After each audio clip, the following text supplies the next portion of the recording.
Imagine this scene.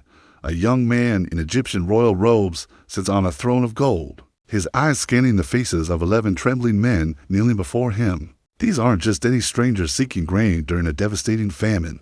They are his own brothers, the very ones who once threw him into a pit and sold him into slavery. They don't recognize him. How could they?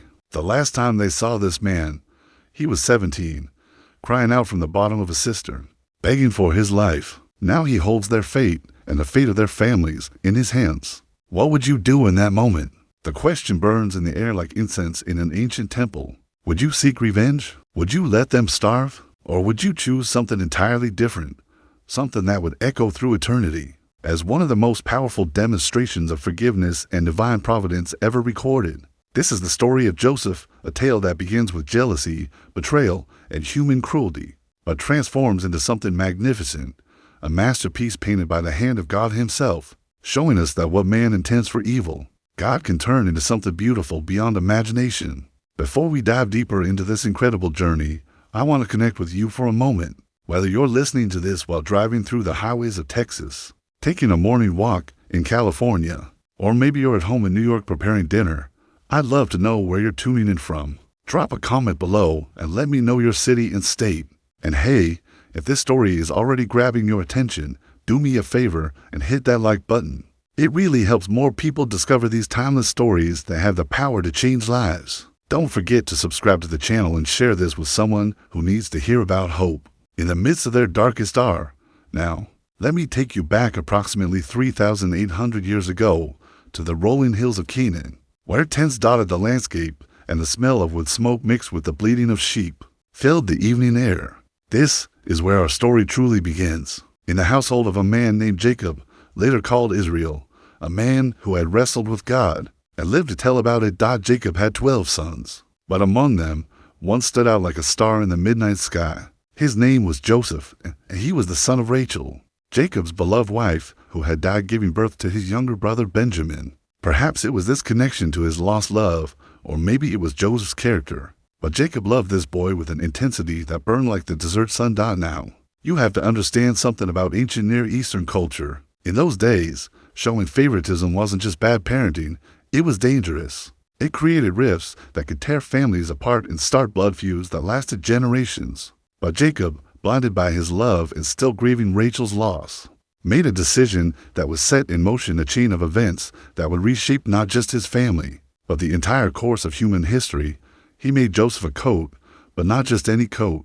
The Hebrew text suggests it was a ketnet pasim, which scholars believe was an ornate, long-sleeved tunic that reached to the ankles. This wasn't work clothes. This was the kind of garment worn by royalty, by people who didn't need to work with their hands. In that single act of giving his 17-year-old son this magnificent coat, Jacob was essentially saying to his other 11 sons, "This boy is different. This boy is special.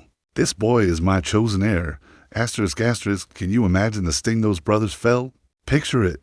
They're out there from dawn to dusk, tending sheep, dealing with the harsh realities of nomadic life, their hands rough and calloused, their clothes simple and practical. And here comes their little brother, strutting around in what amounted to a royal robe, clearly marked as daddy's favorite.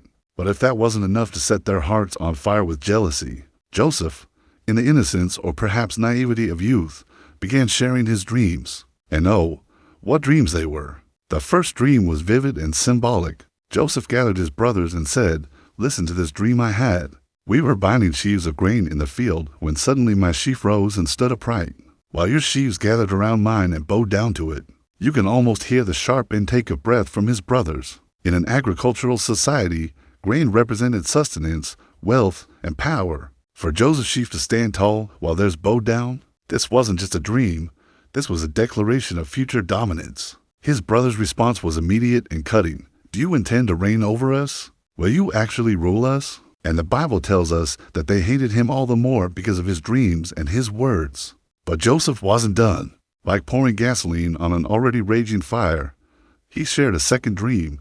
"Listen, I had another dream, and this time the sun and moon and 11 stars were bowing down to me." This time, even Jacob was troubled. The symbolism was unmistakable.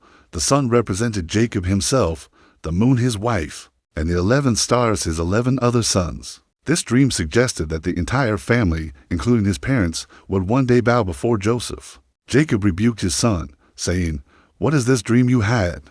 Will your mother and I and your brothers actually come and bow down to the ground before you?" But the Bible adds a fascinating detail. While his brothers were jealous, his father kept the matter in mind. Something deep in Jacob's spirit recognized that these weren't ordinary dreams. They were divine revelations. The tension in the household became thick as smoke from a sacrifice. Every time the brothers saw that coat, every time they remembered those dreams, the fire of hatred burned hotter in their hearts. They couldn't stand to see Joseph, couldn't bear to speak kindly to him. The family was fracturing, and everyone could feel it. Then came the day that changed everything.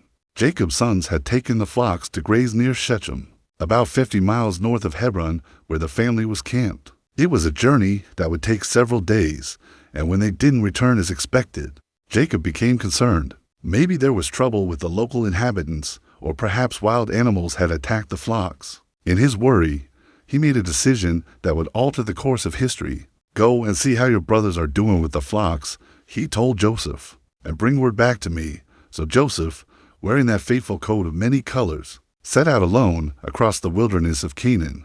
Can you picture this young man, just 17 years old, walking through the rugged terrain, probably excited about the adventure, maybe even looking forward to seeing his brothers despite their hostility? He had no idea he was walking into a trap that would cost him everything he'd ever known. When he reached Shechem, the brothers weren't there.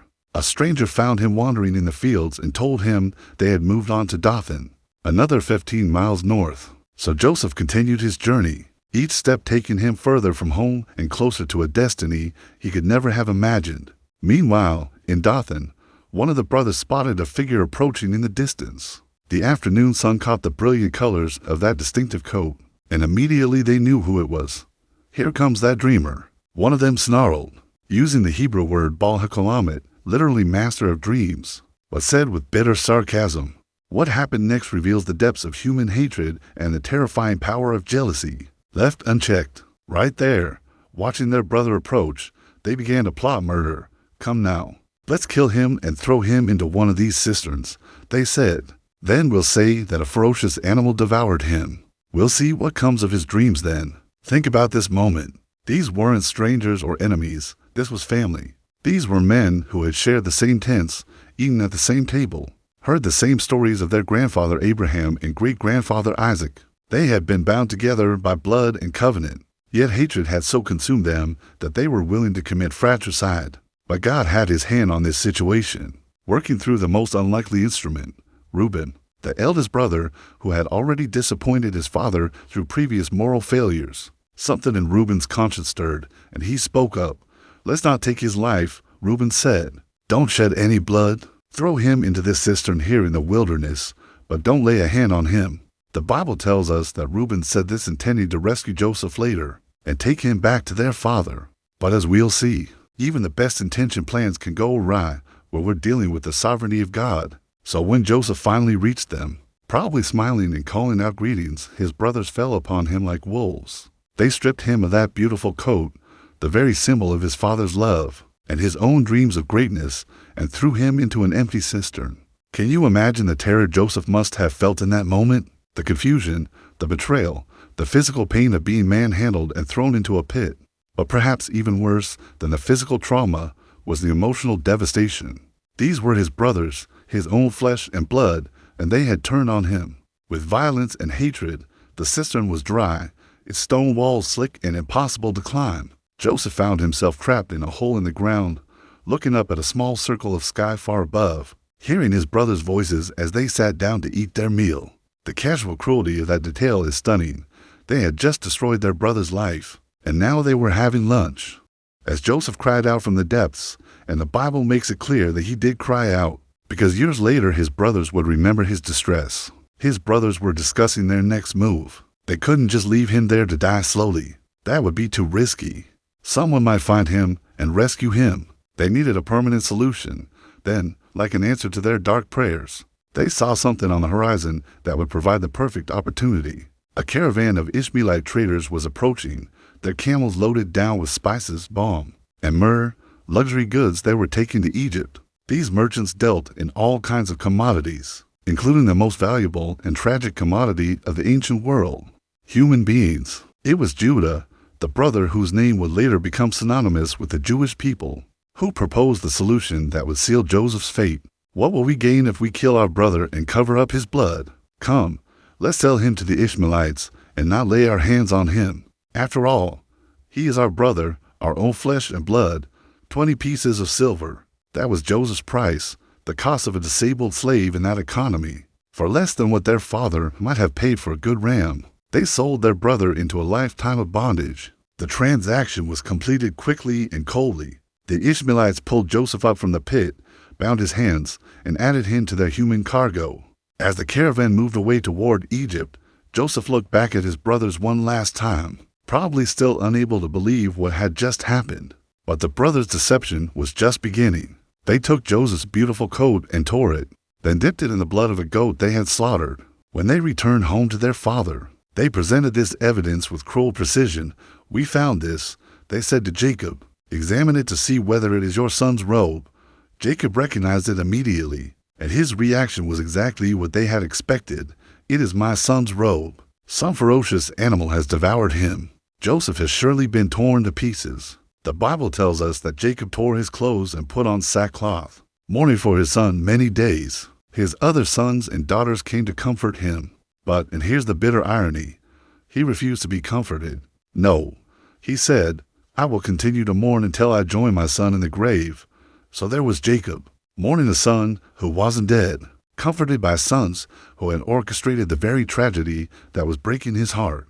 It's one of the most psychologically complex and morally disturbing scenes in all of Scripture. Meanwhile, Joseph was traveling further and further from everything he had ever known. Each step of those camels' feet took him deeper into an uncertain future. The desert sun beat down mercilessly, the ropes chafed his wrists, and the reality of his situation must have sunk him with crushing weight.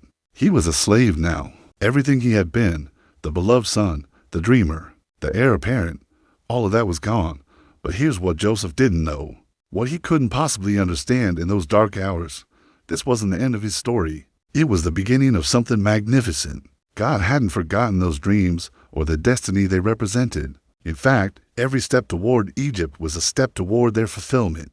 The caravan finally reached the markets of Egypt, and Joseph found himself standing on a slave block in the greatest civilization of the ancient world. Egypt in the 18th century BC was a marvel of human achievement.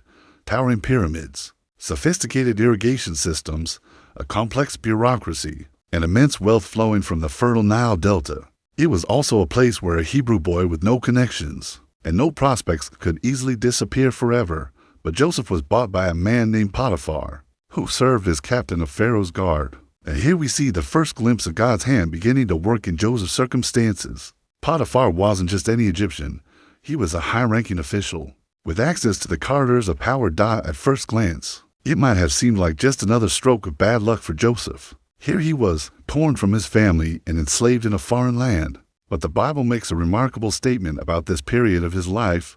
The Lord was with Joseph, so that he prospered, and he lived in the house of his Egyptian master. Think about what that means. Joseph didn't just survive slavery, he thrived in it. His master noticed that whatever Joseph did, he did with excellence. There was something different about this Hebrew boy, something that set him apart from other slaves. He worked with integrity, spoke with wisdom, and carried himself with a dignity that couldn't be broken by chains.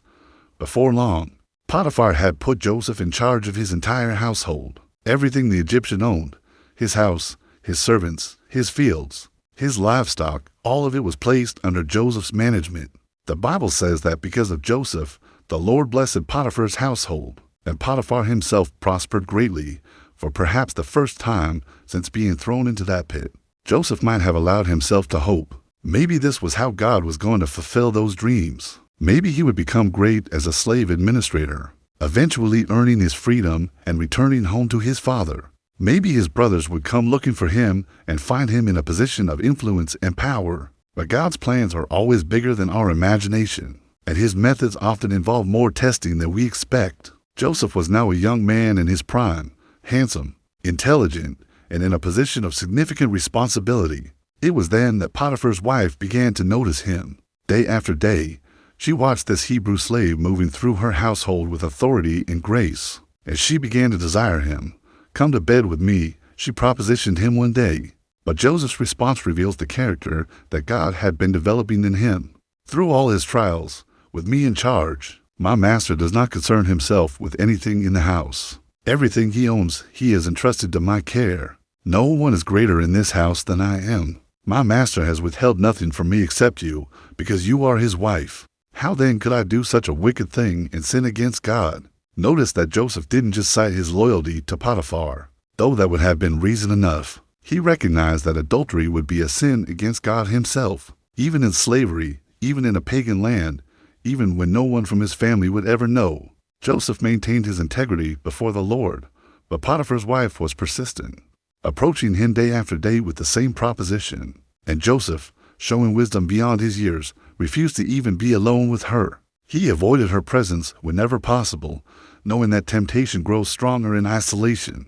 Then came the day when Joseph couldn't avoid her. He had entered the house to do his work when she grabbed his cloak and made her demand again. "Come to bed with me." Joseph's response was immediate and decisive. He fled from her presence, leaving his cloak in her hands as he ran from the house. He chose his integrity over his security, his relationship with God over his position in Potiphar's household. But a woman's scorn can be dangerous, especially when she has power and social standing.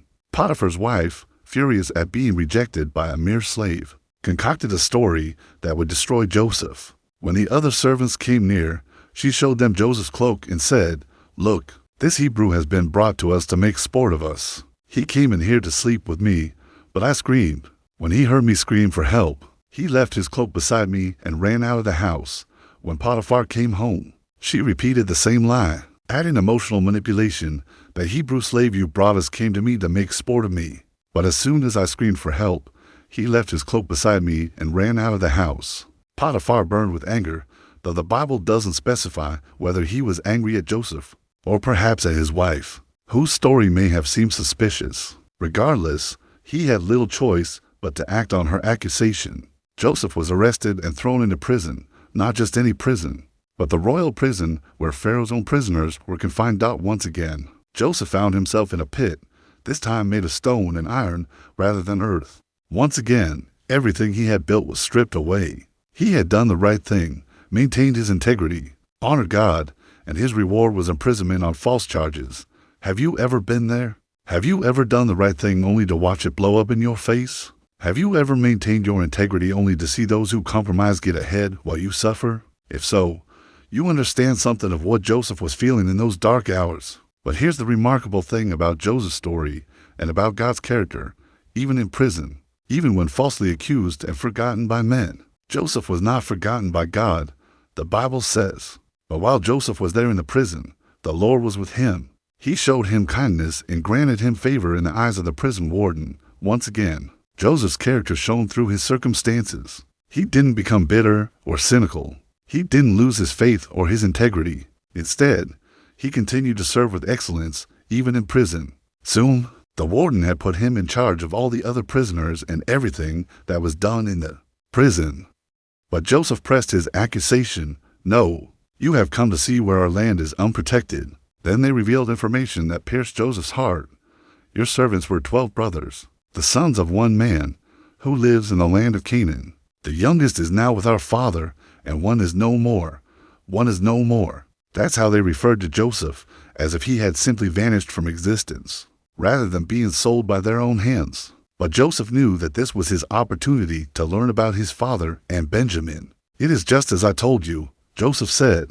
"You are spies, and this is how you will be tested, as surely as Pharaoh lives. You will not leave this place unless your youngest brother comes here. Send one of your number to get your brother. The rest of you will be kept in prison, so that your words may be tested to see if you are telling the truth." Then he put them all in custody for 3 days, letting them experience the fear and helplessness he had once felt. On the 3rd day, Joseph modified his test. "Do this, and you will live, for I fear God.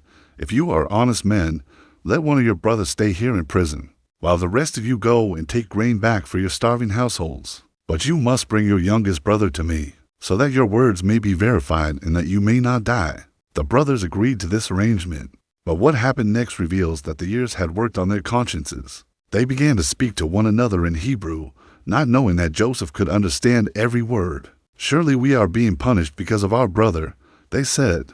"We saw how distressed he was when he pleaded with us for his life, but we would not listen. That's why this distress has come on us." Reuben, the oldest, added, "Didn't I tell you not to sin against the boy? But you wouldn't listen. Now we must give an accounting for his blood." When Joseph heard this, he had to turn away from them and weep. After more than 20 years, his brothers were finally acknowledging their guilt and expressing remorse for what they had done. To him, the hardness in their hearts was beginning to crack. Joseph composed himself and returned to them. He had Simeon bound before their eyes and taken away as a hostage, then gave orders to fill their bags with grain, to return their silver to each man's sack, and to give them provisions for their journey home. When the brothers discovered the silver in their grain sacks on the journey home, they were terrified. "What is this that God has done to us?" they asked each other. They understood that something supernatural was happening, but they couldn't yet see the full picture. They returned to Jacob and told him everything that had happened, how the Lord of the land had spoken harshly to them, accused them of being spies, demanded they bring Benjamin as proof of their honesty, and kept Simeon as a hostage until they returned. Jacob's reaction was one of anguish. "You have deprived me of my children. Joseph is no more and Simeon is no more, and now you want to take Benjamin. Everything is against me." Reuben offered to take responsibility for Benjamin's safety, even offering his own 2 sons as collateral, but Jacob refused. "My son will not go down there with you. His brother is dead, and he is the only one left. If harm comes to him on the journey you are taking, you will bring my gray head down to the grave in sorrow." But as time passed and their grain ran out, the family faced starvation again. Jacob finally, reluctantly, agreed to let Benjamin go, but not before taking every precaution he could think of. He sent gifts for the Egyptian lord: balm, honey, spices, myrrh, pistachio nuts, and almonds. He sent double the money in case the silver in their sacks had been an oversight rather than a gift. And he sent his most heartfelt prayer: "May God Almighty grant you mercy before the man, so that he will let your other brother and Benjamin come back with you." When Joseph saw that Benjamin was with them on their return journey, his heart must have leaped with joy. Finally, he would see his full brother, Rachel's other son, the only family member who shared his deepest connections. Joseph instructed his steward to take the brothers to his house and prepare a feast. But the brothers were afraid when they were taken to Joseph's house, thinking they were being set up for punishment because of the silver that had been returned in their sacks. They explained to the steward about the silver, but he reassured them, "It's all right. Don't be afraid. Your God, the God of your father, has given you treasure in your sacks. I received your silver." Then he brought Simeon out to them. When Joseph came home, they presented him with the gifts they had brought and bowed down before him to the ground, again fulfilling the prophetic dream from his youth. Joseph asked them about their welfare and about their father.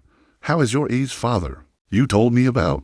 Is he still living?" "Your servant, our father, is still alive and well," they replied, and they bowed down, prostrating themselves before him. When Joseph looked up and saw Benjamin, his own mother's son, he was deeply moved. "Is this your youngest brother, the one you told me about?"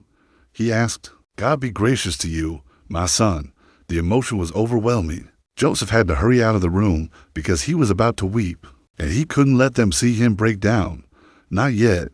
He went into his private chamber and wept there, washing his face before returning to serve the meal. The brothers were seated at Joseph's table in the exact order of their ages, from the firstborn to the youngest. They looked at each other in amazement. How could this Egyptian know their birth order? But the surprises weren't over.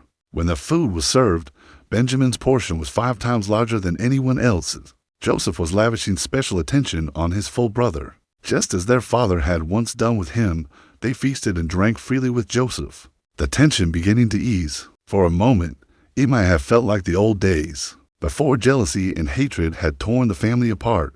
But Joseph had one final test for his brothers, one that would reveal whether they had truly changed or whether they would abandon Benjamin just as they had abandoned him years ago. As his brothers prepared to leave the next morning with their grain, Joseph gave secret instructions to his steward: "Fill the men's sacks with as much food as they can carry, and put each man's silver in the mouth of his sack. Then put my cup, the silver cup, in the mouth of the youngest one's sack, along with the silver for his grain." The brothers left the city, probably feeling relieved that their mission had been successful. They had grain for their families, Simeon was free, and Benjamin was safe. But they hadn't gone far when Joseph's steward overtook them with an accusation that must have made their hearts stop. "Why have you repaid good with evil?" he demanded. "Isn't this the cup my master drinks from and also uses for divination? This is a wicked thing you have done." The brothers were shocked and indignant. "Why does my lord say such things?" they protested. "Far be it from your servants to do anything like that. We even brought back to you from the land of Canaan the silver we found inside the mouths of our sacks. So why would we steal silver or gold from your master's house? If any of your servants is found to have it, he will die, and the rest of us will become my lord's slaves." Asterisk, very well. Then the steward replied, "Let it be as you say. Whoever is found to have it will become my slave. The rest of you will be free from blame." Each man quickly lowered his sack to the ground and opened it. The steward searched them in order, beginning with the oldest and ending with the youngest. And there, in Benjamin's sack, was Joseph's silver cup. The brothers tore their clothes in grief and despair. This was their worst nightmare come true. Not only was Benjamin facing slavery or death, but they would have to return to their father and tell him that they had lost Rachel's second son, just as they had lost her first Dot. But here's where we see that these men had truly changed. Instead of abandoning Benjamin to save themselves, instead of making excuses or trying to escape, they all returned to the city together. They had learned something about loyalty and brotherhood from their years of guilt and regret. When they came before Joseph, they threw themselves to the ground before him. Judah, who had once proposed selling Joseph into slavery, now became the spokesman and advocate for Benjamin. "What can we say to my lord?" Judah asked. "What can we say? How can we prove our innocence? God has uncovered your servant's guilt. We are now my lord's slaves, we ourselves and the one who was found to have the cup." But Joseph replied, "Far be it from me to do such a thing. Only the man who was found to have the cup will become my slave. The rest of you, go back to your father in peace." This was the moment of truth. Joseph was giving them the same choice they had faced with him decades earlier. They could save themselves and abandon their brother, or they could sacrifice themselves for his sake. What would they choose? Judah stepped forward, and what he said next was one of the most beautiful and powerful speeches in all of Scripture. A speech that revealed the complete transformation of his heart. "Pardon your servant. My lord, let me speak a word to my lord. Do not be angry with your servant, though you are equal to Pharaoh himself." Then Judah recounted the entire story, how Joseph had asked about their father and youngest brother, how their father had been reluctant to let Benjamin come, how he had lost another son years before and would die of grief if Benjamin didn't return. Then came the climax of Judah's plea. "Now then, please let your servant remain here as my lord's slave in place of the boy, and let the boy return with his brothers. How can I go back to my father if the boy is not with me? No, do not let me see the misery that would come on my father." This was the moment Joseph had been waiting for. The brother who had once proposed selling him into slavery was now offering to become a slave himself to save Benjamin. The transformation was complete. The jealousy, selfishness, and cruelty that had once characterized these men had been replaced by love, sacrifice, and genuine concern for their father and each other. Joseph could contain himself no longer. "Have everyone leave my presence," he cried to his attendants. So there was no one with Joseph when he made himself known to his brothers. And then, in a moment that had been building for 22 years, Joseph broke down and wept so loudly that the Egyptians heard him, and Pharaoh's household heard about it. "I am Joseph," he said to his brothers through his tears. "Is my father still living?" Can you imagine the shock that must have rippled through that room? The brothers were terrified, unable to answer him. The Egyptian lord they had been dealing with, the second most powerful man in Egypt, was their brother Joseph, the brother they had sold into slavery, the brother they thought was dead. But Joseph's first words after revealing his identity weren't words of accusation or revenge. They were words of comfort and divine perspective. "Come close to me," he said. When they had done so, he said again, "I am your brother Joseph, the one you sold into Egypt. And now, do not be distressed and do not be angry with yourselves for selling me here, because it was to save lives that God sent me ahead of you." Think about the magnificent grace in that statement. Joseph understood something profound about God's sovereignty and human responsibility. Yes, his brothers had acted wickedly in selling him into slavery, but God had used their evil intentions to accomplish a greater good, the preservation of life. During the famine, Joseph continued, "For 2 years now there has been famine in the land, and for the next 5 years there will be no plowing and reaping. But God sent me ahead of you to preserve for you a remnant on earth and to save your lives by a great deliverance. So then, it was not you who sent me here, but God. He made me father to Pharaoh, lord of his entire household and ruler of all Egypt. This is one of the most profound theological statements in all of Scripture. Joseph wasn't denying his brother's guilt or minimizing their sin, but he was seeing their actions in the light of God's greater purpose. What they had intended for evil, God had intended for good. Now hurry back to my father. Joseph told them and say to him, "This is what your son Joseph says. God has made me Lord of all Egypt. Come down to me. Don't delay. You shall live in the region of Goshen and be near me, you, your children and grandchildren, your flocks and herds and all you have. I will provide for you there, because 5 years of famine are still to come. Otherwise you and your household and all who belong to you will become destitute." Then Joseph threw his arms around his brother Benjamin and wept, and Benjamin embraced him, weeping, and Joseph kissed all his brothers and wept over them. After that, his brothers talked with him. The news reached Pharaoh's palace. Joseph's brothers have come. Pharaoh and all his officials were pleased, and Pharaoh said to Joseph, "Tell your brothers, do this, load your animals and return to the land of Canaan, and bring your father and your families back to me. I will give you the best of the land of Egypt, and you can enjoy the fat of the land." Joseph gave his brothers carts from Egypt to transport their families, and he provided them with provisions for their journey. To each of them he gave new clothing, but to Benjamin he gave 300 shekels of silver and 5 sets of clothes. And to his father he sent 10 donkeys loaded with the best things of Egypt, and 10 female donkeys loaded with grain and bread and other provisions. As his brothers were leaving, Joseph said to them, "Don't quarrel on the way," a gentle reminder that they needed to support each other, rather than fall back into their old patterns of conflict and blame. When they reached their father Jacob in Canaan, they told him, "Joseph is still alive. In fact, he is ruler of all Egypt." Jacob was stunned. He did not believe them, but when they told him everything Joseph had said to them, and when he saw the carts Joseph had sent to carry him back, the spirit of their father Jacob revived. "I'm convinced," Israel said. "My son Joseph is still alive. I will go and see him before I die." So Israel set out with all that was his. And when he reached Beersheba, he offered sacrifices to the God of his father Isaac. And God spoke to Israel in a vision at night and said, "Jacob, Jacob, here I am." He replied, "I am God, the God of your father." He said, "Do not be afraid to go down to Egypt, for I will make you into a great nation there. I will go down to Egypt with you, and I will surely bring you back again. And Joseph's own hand will close your eyes." The reunion between Joseph and his father was one of the most emotional moments in all of human history. When Joseph appeared before his father, he threw his arms around him and wept for a long time. Israel said to Joseph, "Now I am ready to die, since I have seen for myself that you are still alive." After Joseph settled his father and his brothers in Egypt, in the best part of the land, the district of Ramesses, as Pharaoh directed. And Joseph provided his father and his brothers and all his father's household with food, according to the number of their children. The famine continued for several more years, and Joseph's wise administration saved not only Egypt, but all the surrounding nations. People came from everywhere to buy grain from Joseph, and Egypt became the dominant power in the region. But perhaps the most beautiful part of this story is what it reveals about forgiveness, reconciliation, and God's sovereignty over human affairs. Joseph had every human reason to seek revenge against his brothers. They had shattered his youth, caused him unspeakable suffering, and broken their father's heart.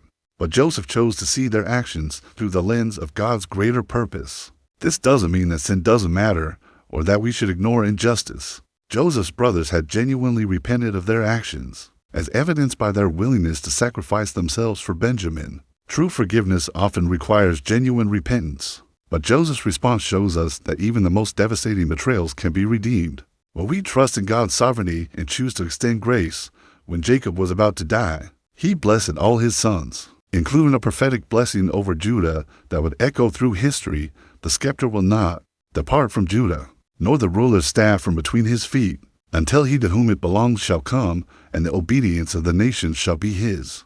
This was a messianic prophecy, pointing forward to Jesus Christ, who would be called the Lion of the tribe of Judah. After Jacob died, Joseph's brothers were afraid that he might now seek revenge against them. They sent word to Joseph, saying, Your father left these instructions before he died.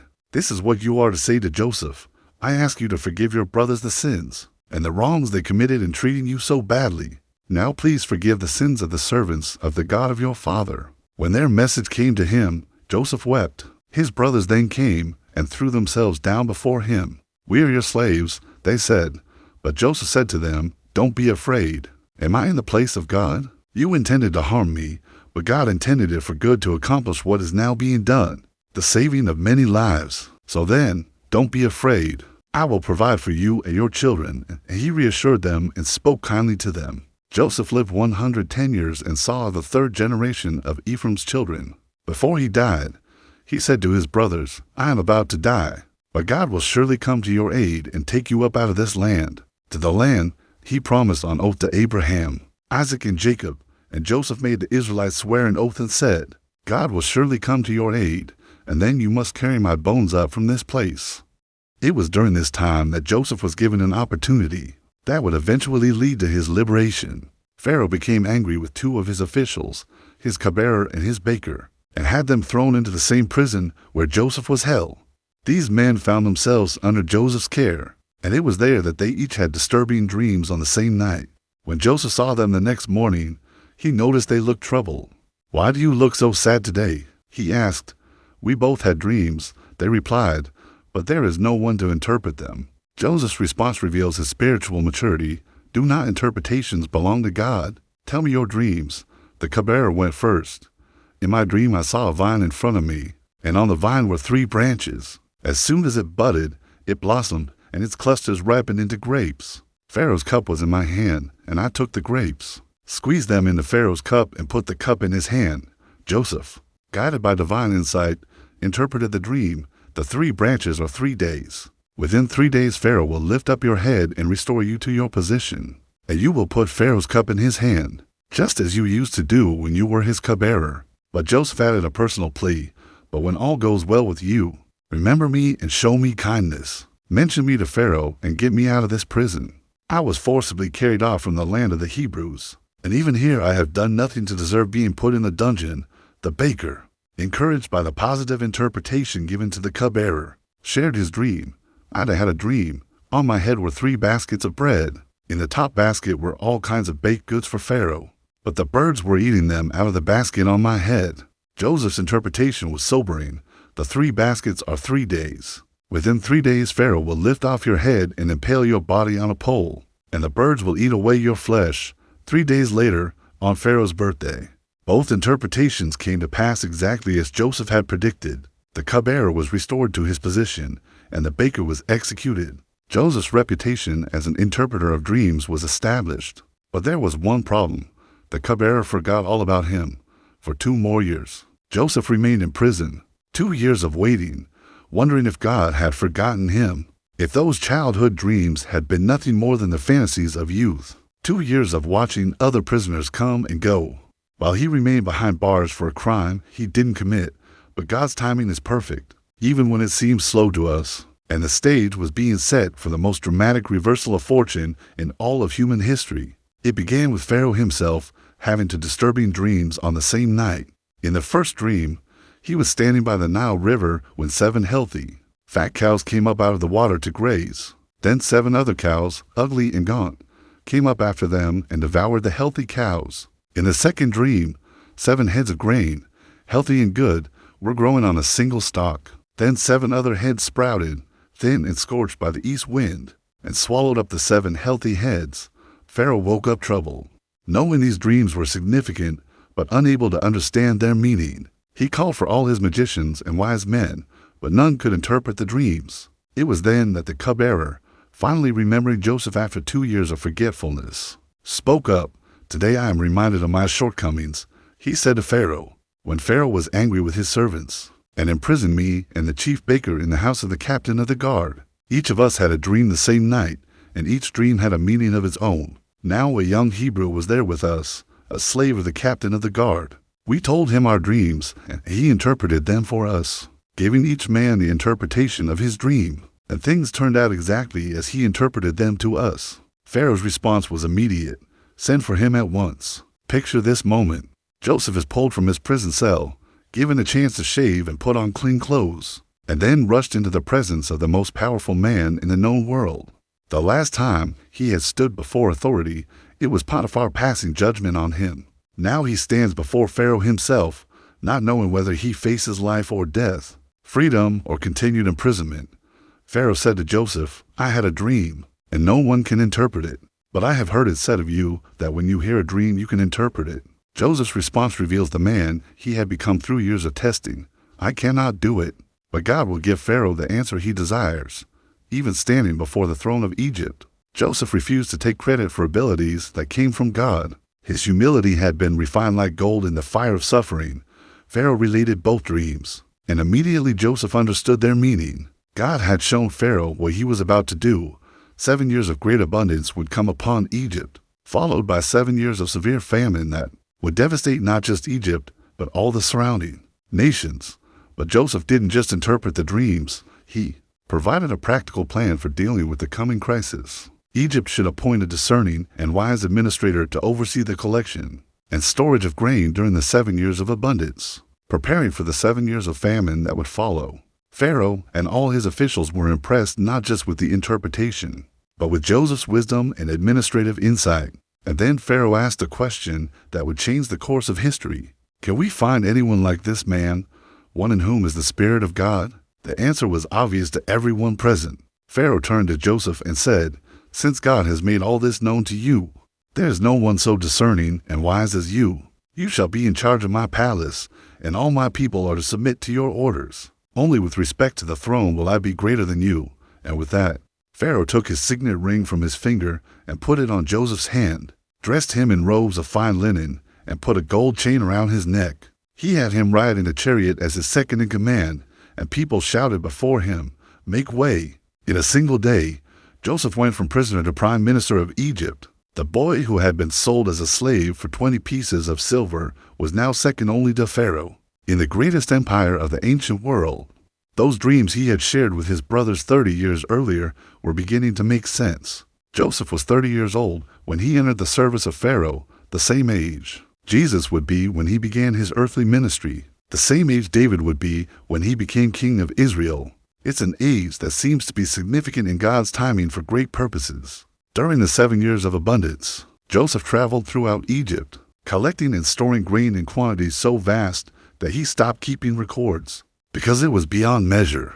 The Bible says it was like the sand of the sea, countless and immeasurable. Joseph also married during this time. Pharaoh gave him Asenath, daughter of Potiphar, priest of On, and they had 2 sons. The names Joseph gave these boys tell us something profound about his spiritual journey. The first he named Manasseh, saying, "It is because God has made me forget all my trouble and all my father's household." The second he named Ephraim, saying, "It is because God has made me fruitful in the land of my suffering." Notice what Joseph understood. God had used his suffering to make him fruitful. The pain hadn't been wasted. It had been transformed into purpose. Then came the 7 years of famine, just as Joseph had predicted. It was severe throughout the entire region, Egypt, Canaan, and all the surrounding nations. But Egypt was prepared. Because of Joseph's wisdom and administrative skills, they had more grain stored than they could use. Soon, people from all over the known world were coming to Egypt to buy food, and among those who came seeking grain were 10 men from the land of Canaan, 10 brothers who had no idea they were about to encounter the brother they had betrayed. 22 years earlier, Jacob had heard that there was grain in Egypt, and the famine in Canaan was severe. His family was starving, and he had no choice but to send his sons to buy food. But he kept Benjamin, Joseph's full brother and now his youngest son, at home with him, fearing that harm might come to him on the journey. So the 10 brothers made the long journey to Egypt and presented themselves before the Egyptian official who was in charge of selling grain to foreigners. They bowed down before him with their faces to the ground, just as Joseph had dreamed they would do all those years ago. The moment Joseph saw them, he recognized them immediately. But they didn't recognize him. How could they? The last time they had seen Joseph, he was a 17-year-old Hebrew boy crying out from the bottom of a pit. Now he was a 39-year-old Egyptian official, clean-shaven, dressed in Egyptian robes, speaking through an interpreter. The transformation was complete, but as Joseph looked at his brothers bowing before him, a flood of emotions must have washed over him. Here were the men who had sold him into slavery, who had caused their father to mourn for over 20 years, who had shattered his young life with their cruelty and jealousy. They were completely at his mercy now, just as he had once been at theirs. What would you have done in that moment? The opportunity for revenge was perfect. He could have had them arrested, imprisoned, or even executed. He could have let them starve. He could have revealed his identity and watched them squirm as they realized their helplessness before the brother they had wronged. So Joseph died at the age of 110, and after he was embalmed, he was placed in a coffin in Egypt. But his bones would eventually make the journey back to the promised land, just as he had requested. Even in death, Joseph maintained his faith in God's promises and his connection to his people's destiny. The story of Joseph is ultimately a story about God's faithfulness, human transformation, and the power of forgiveness. It shows us that our worst moments don't have to define us, that God can use even our deepest suffering for good, and that reconciliation is possible even after the most devastating betrayals. Joseph's brothers learned that jealousy and hatred only bring destruction, but love and sacrifice can heal even the deepest wounds. Joseph learned that God's plans are often bigger than our understanding, and that trusting Him through suffering can lead to blessings we never imagined. But perhaps most importantly, this story points us forward to an even greater story of betrayal and redemption. Just as Joseph was betrayed by his brothers and sold for pieces of silver, Jesus would be betrayed by one of his disciples and sold for 30 pieces of silver. Just as Joseph was falsely accused and suffered for the sins of others, Jesus would be falsely accused and die for the sins of the world. And just as Joseph was exalted to the right hand of Pharaoh to save lives during a time of famine, Jesus was exalted to the right hand of God to save souls during humanity's spiritual famine. The dreams of a 17-year-old boy became the foundation for the salvation of nations. The pit and the prison became stepping stones to the palace. The betrayal became the beginning of redemption. So what do you think? Did this story grab your heart the way it grabbed mine? There's something about Joseph's journey that speaks to every person who has ever faced betrayal, injustice, or seemingly impossible circumstances. His story reminds us that our current chapter isn't our final chapter, and that God can write beautiful endings even from the most tragic beginnings. If this story touched you, I'd really appreciate it if you'd hit that like button and subscribe to the channel. These ancient stories aren't just historical accounts. They're living testimonies of God's faithfulness that can speak directly into our modern lives. Share this with someone who might need to hear that their pit isn't their permanent address, that their prison doesn't have to be their final destination until the next story. May you remember that the God who turned Joseph's betrayal into blessing is the same God who's writing your story today. See you next time.